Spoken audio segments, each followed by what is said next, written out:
Queridas irmãs, queridos irmãos, aqui presentes, irmãs e irmãos queridos, conectados ou que se conectarão oportunamente, a todas, a todos, o meu abraço, meu carinho, minha gratidão.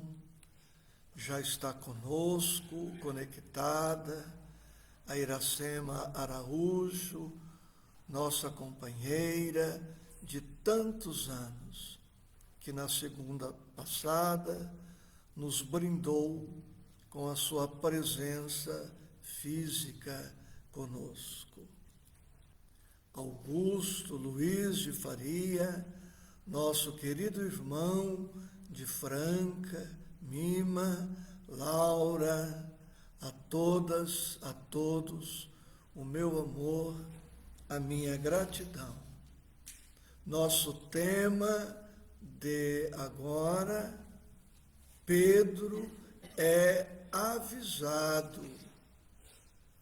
Lucas, capítulo 22, versículos 31 a 34.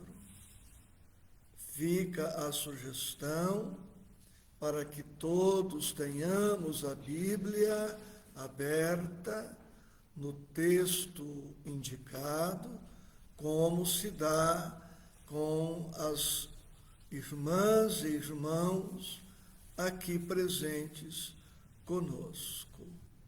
Pedro é avisado. Recordo que já há 6 dias, pelo menos, Jesus se encontra em Jerusalém, vivendo os seus últimos dias na personalidade Jesus. É noite de quinta-feira, a ceia está praticamente finda. Na semana passada, estudamos os conselhos que Jesus dá sobre como devemos ser de uns para com os outros, com o maior sendo como o menor, com o maior tornando-se servidor. E agora, Jesus vai dar uma atenção muito particular e muito especial a Pedro. E o diálogo entre Jesus e Pedro é atualíssimo. E como veremos, serve para todos nós, porque todos nós nos parecemos muito com Pedro, como também com os demais discípulos. Amamos o Evangelho, amamos Jesus. O nosso propósito de servir ao Evangelho e servir a Jesus é sincero, é verdadeiro, mas temos em nosso desfavor as nossas fraquezas, os nossos vícios, as nossas imperfeições, as nossas dúvidas, oscilações, nossas ansiedades, nossos medos. E as advertências que Jesus faz a Pedro são advertências para nós, como veremos a partir de agora. Lucas, capítulo 22, versículos 31 a 34. A leitura e mais considerações.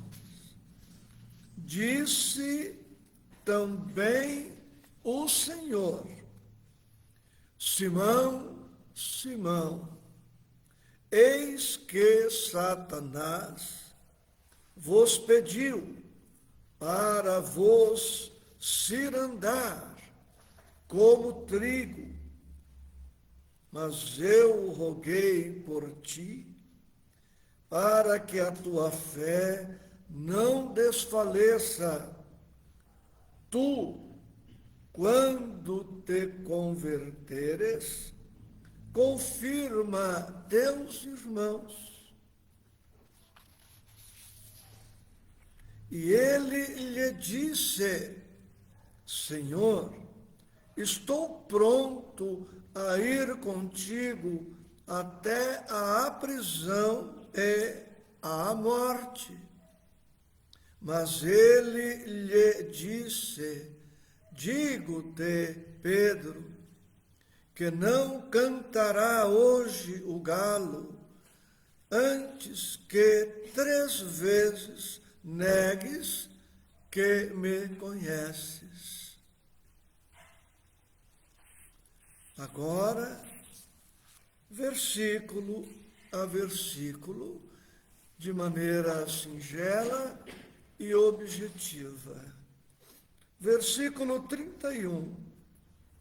Disse também o Senhor: Simão, Simão, uma advertência está neste chamado. Eis que Satanás vos pediu para vos cirandar como trigo. Podemos interpretar a expressão Satanás de muitos modos. É possível que seja Satanás algum adversário do Cristo, algum adversário do Evangelho, portanto, algum adversário da missão de Jesus. Pode ser. E esta expressão pode até simbolizar não um adversário, mas uma legião de adversários do Evangelho, do Cristo e da sua missão. Mas podemos também interpretar esta expressão, Satanás, como sendo os nossos defeitos, os nossos vícios, as nossas imperfeições, as nossas fraquezas, inseguranças, medos.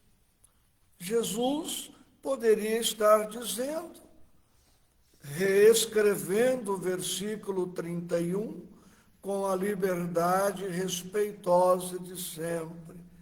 Jesus poderia estar dizendo para ele: Simão, Simão, as suas fraquezas, os seus medos, os seus receios, as suas inseguranças vão emergir nas próximas horas e você enfrentará situações muito difíceis. Se você não ficar atento, Simão, você até chegará ao extremo de negar que me conhece.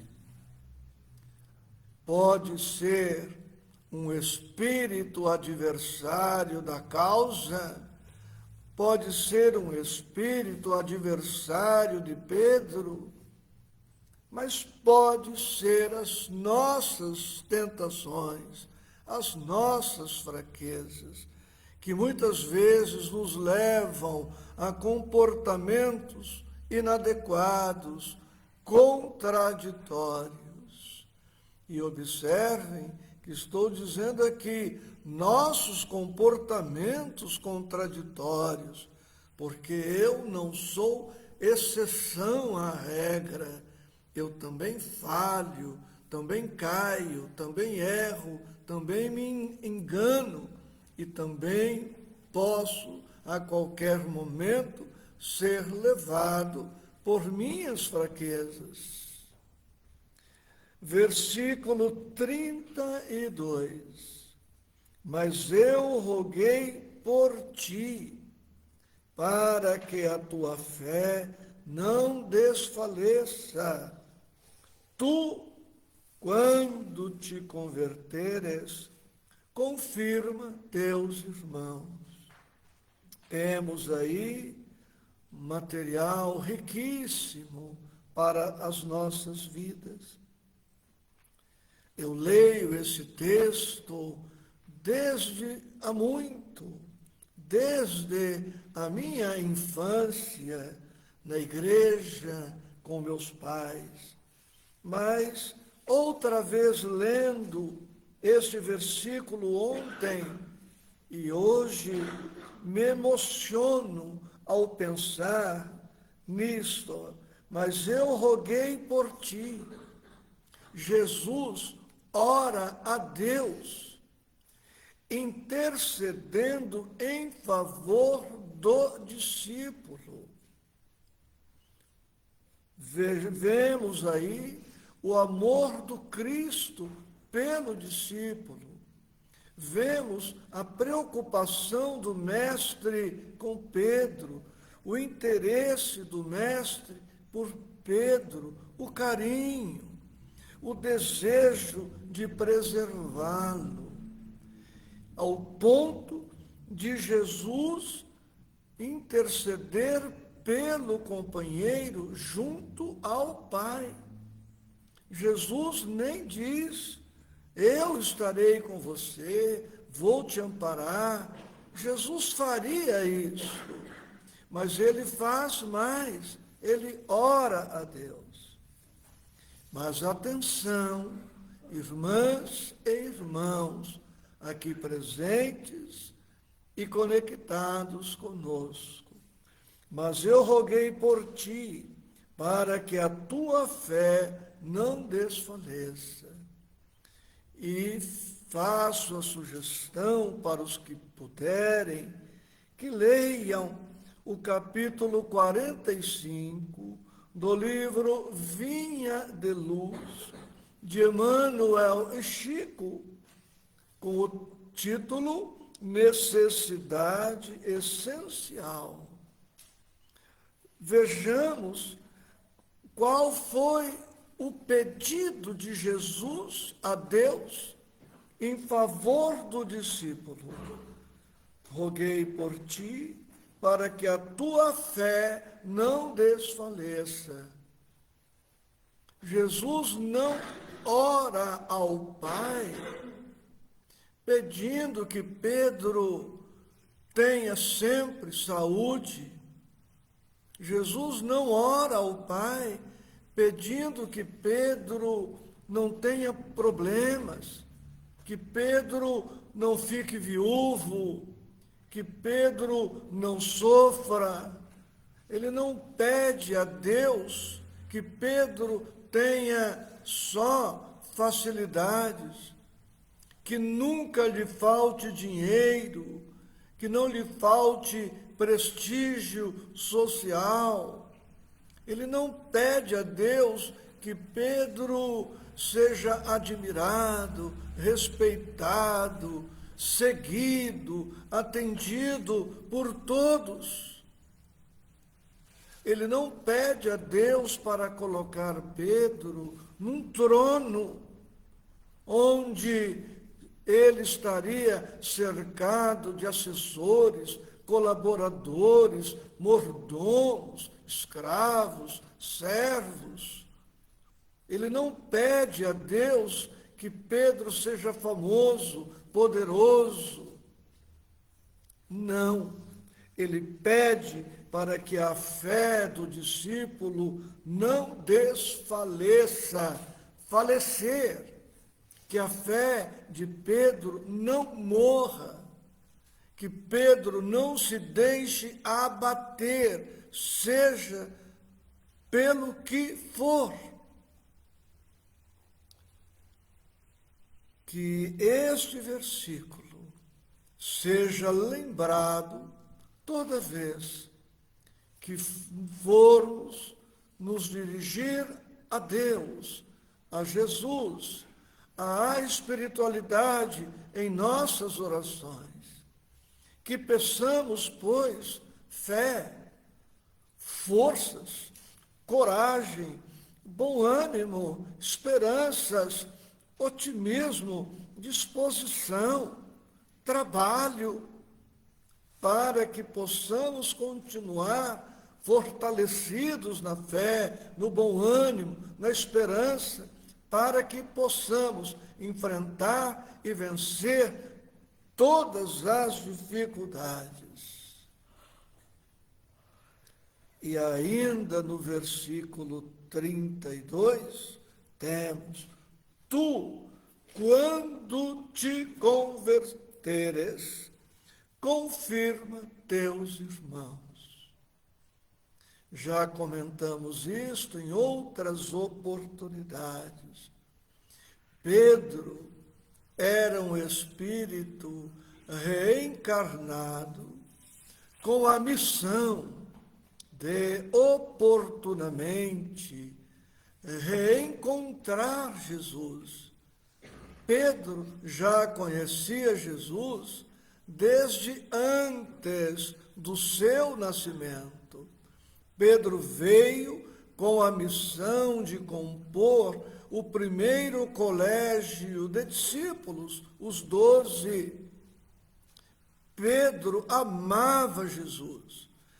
Pedro teve a honra, a bênção, não direi privilégio, porque não é um privilégio, é responsabilidade acrescida, de hospedar o mestre em sua residência por 3 anos em Cafarnaum, presenciar a multiplicação dos pães, presenciar a pesca maravilhosa, as tantas curas que Jesus realizou, a pregação do Evangelho, e chega a impactar, a surpreender, quase a doer em nós, quando Jesus diz para o discípulo: quando te converteres. Ou seja, Jesus sabe que Pedro ainda não era um espírito transformado, modificado na sua essência.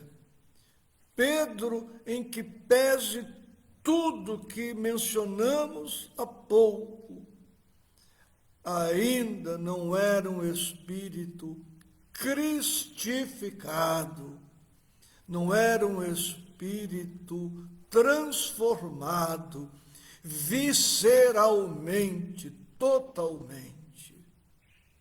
Também material de reflexão para todos nós, com todo respeito no que direi a seguir.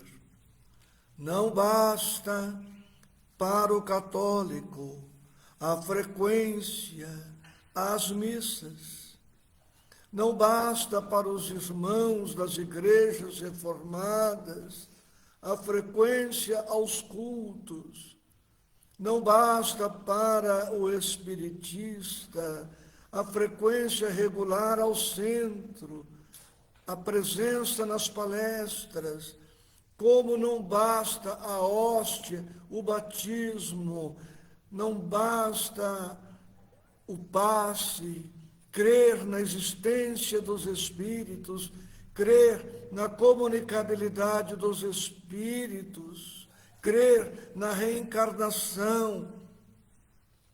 é preciso que o Evangelho seja assimilado, guardado, arquivado, internalizado, para que aos poucos, é um processo, nós sabemos, possamos ir nos transformando.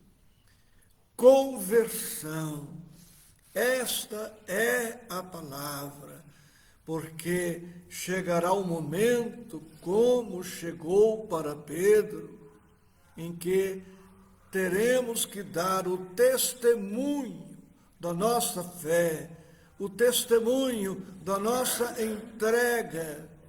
E esse testemunho é mais do que estas dificuldades corriqueiras, o testemunho da própria vida, o testemunho da própria morte.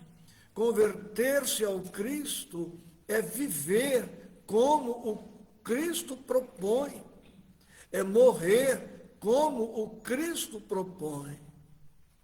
Não chegaremos nesta encarnação no nível que chegou o apóstolo Paulo, mas ele, na sua carta aos Gálatas, escreve: já não sou eu mais quem vive, mas é o Cristo que vive em mim.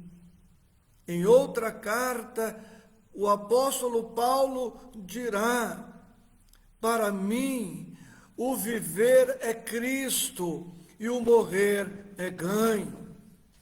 Por mim, eu anelaria, desejaria retornar para a pátria espiritual. Se eu pudesse escolher, escolheria morrer. Mas sinto que o Cristo pede a minha permanência na terra para a desincumbência de algumas tarefas. Então, eu fico, por amor ao Evangelho, por amor ao Cristo, eu permaneço. E ele fecha esse pensamento dizendo: para mim, o viver é Cristo e o morrer é ganho. Então, a conversão, vamos levar esta expressão para uma manobra com os veículos. Se eu estiver indo numa certa direção e constatar que tomei a direção errada, necessitarei fazer uma parada e realizar uma conversão. Terei que recuar, voltar atrás e pegar uma nova direção, uma direção correta, porque não é possível a mim e a ninguém entrarmos por duas portas ao mesmo tempo. Se escolhemos uma porta equivocada, teremos que recuar e procurar a porta certa, adequada, para o sentido que estamos dando ao nosso caminhar. Versículo 33. E ele lhe disse, Pedro diz a Jesus: Senhor, estou pronto a ir contigo até a prisão e à morte. Jesus conhecia mais a personalidade de Pedro do que o próprio Pedro. Pedro não se conhecia tanto quanto supunha. Pedro, na sua inexperiência, no seu despreparo ou preparo parcial, na sua maturidade incompleta, ou imaturidade relativa, se imaginava capaz de passar por todas as experiências ao ponto de estar preparado para ir preso e morrer com Jesus, por Jesus, para Jesus. Mas Pedro não se conhecia o bastante, trazendo para as nossas reflexões, tenhamos como certo que a nossa conversão, a nossa entrega sincera, profunda, definitiva a Jesus, pede mais do que frases bem feitas, palavras brilhantes, fraseologia impactante. Não demonstraremos a nossa fé, a nossa entrega, não daremos o nosso testemunho através das palavras. Pedro se expressou lindamente. Havia na sua frase uma beleza extraordinária. Era tudo que alguém poderia pretender ouvir. Mas é preciso que o nosso comportamento, que a nossa atitude, que a nossa vida sejam reflexos das nossas palavras, ou o contrário, que as nossas palavras sejam o reflexo das nossas vidas, e mais, a depender de como vivemos, de como testemunhamos, as palavras podem até ser dispensadas por desnecessárias, porque a palavra empolga, mas o exemplo arrasta. A palavra entusiasma, mas o exemplo edifica e fica para sempre na memória. Sem as vivências de Jesus, o Evangelho perderia muito em força, em coragem, em exemplificação. Porque a moral evangélica ficaria destituída de significação sem o testemunho do Mestre, desde a manjedoura até a cruz, e da cruz à ressurreição, e da ressurreição até os dias atuais. Então é a vida do Mestre que confirma a moral do Evangelho. Estejamos atentos a isso. E que a nossa confiança não seja prosápia, presunção, arrogância, soberba. Que a nossa confiança seja humilde, modesta, uma confiança menos palavrosa possível, para que possamos, no comportamento, na atitude, mostrar a excelência da nossa conversão ao Cristo e ao Evangelho. E Jesus, que conhecia Pedro muito mais do que o próprio Pedro se conhecia, diz, como está no versículo 34, mas ele disse: digo-te, Pedro, que não cantará hoje o galo, antes que 3 vezes negues que me conheces.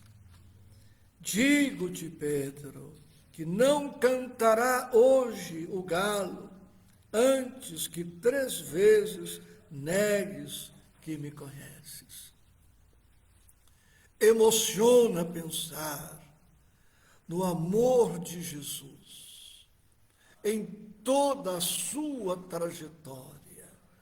Nesses 6 dias em Jerusalém, com todas as passagens, desde a entrada triunfal, lamentação por Jerusalém, a purificação do templo. Temos aqui o rol das 15 passagens anteriores, que não repetiremos agora, em razão da objetividade, mas temos aqui tudo anotado, as lições preciosíssimas de Jesus, imortalizando a sua vida, a sua exemplificação e o Evangelho. E ele aqui, na iminência de passar pelas experiências dolorosas, demonstra uma preocupação, um interesse, um carinho, um amor para com Pedro, a quem Jesus muito amava. Digo-te, Pedro, que não cantará hoje o galo. O galo canta pela madrugada. O galo canta anunciando o novo dia. O galo canta anunciando que é chegada a hora do despertar. E nós podemos, então, interpretar o versículo 34 assim: digo-te, Pedro, que enquanto a sua consciência não despertar para a verdade, para o Evangelho, você 3 vezes me negarás. Enquanto, Pedro, a sua consciência não despertar, ou seja, podemos ir à missa, ao culto, à sessão espírita, mas sem o despertar da consciência, não nos convertemos ou não iniciamos o processo da conversão. Antes que a consciência desperte, estamos em consciência de sono, adormecidos, indiferentes, dorminhocos, preguiçosos, mas dia chega que a dor vai nos concitar ao despertar da consciência, e com o despertar gradual da consciência, iniciamos o processo gradual da nossa transformação definitiva. Chega um momento em que o Espírito diz para si mesmo: basta, chega, basta do primarismo ancestral, basta da animalidade, basta dos impulsos compulsivos, basta da acomodação, basta de tudo o que é inferior. Aí começa o despertar e começa o transformar, a conversão. Enquanto nós não nos despertarmos, enquanto não iniciarmos o processo da conversão, continuaremos negando o Evangelho, o Cristo, ou expostos a estas possibilidades todas em face das nossas fraquezas. Hoje, não oraremos pedindo: Senhor, livra-me das enfermidades, livra-me das lutas, livra-me dos testemunhos, livra-me das dores. Não. Hoje pediremos a Jesus: Senhor, fortaleça a minha fé, fortaleça a minha coragem, Me auxilie na humildade que preciso desenvolver para que eu entenda a dor, para que eu aceite a dor, para que eu trabalhe a dor e cresça com ela, servindo-te mais, sempre mais, no serviço aos meus irmãos de humanidade. Profunda gratidão, com votos de segurança e paz em Cristo Jesus.